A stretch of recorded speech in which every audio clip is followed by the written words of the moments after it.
अस्सलाम वालेकुम प्यारे दोस्तों, अल्हम्दुलिल्लाह हम सब मुसलमान हैं और कुरान पाक को पढ़ने के बहुत से फ़वाइद बताए गए हैं। लेकिन हम क्या करते हैं, हम कुरान पाक को सिर्फ़ चूम चूम कर बहुत ही ऊंची जगहों पर रख देते हैं, और अगर पढ़ते भी हैं तो वो सिर्फ़ अरबी, जिसकी हमें कोई समझ ही नहीं आती।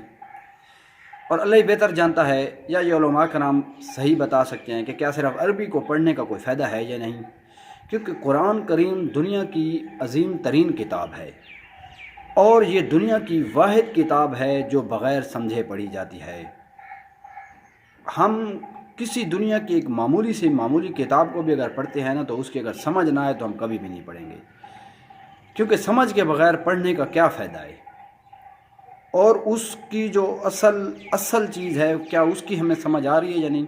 अब कुरान भी सेम वही चीज़ है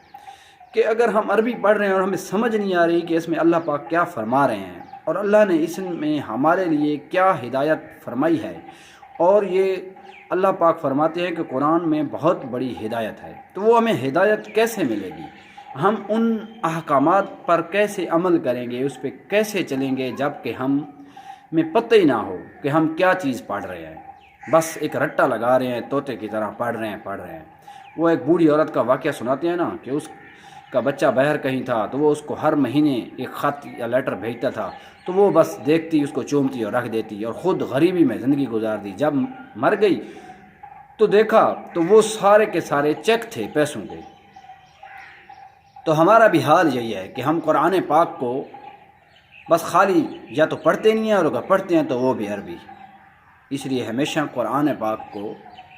तर्जमा के साथ ज़रूर पढ़ें, इंशाअल्लाह हिदायत मिलेगी।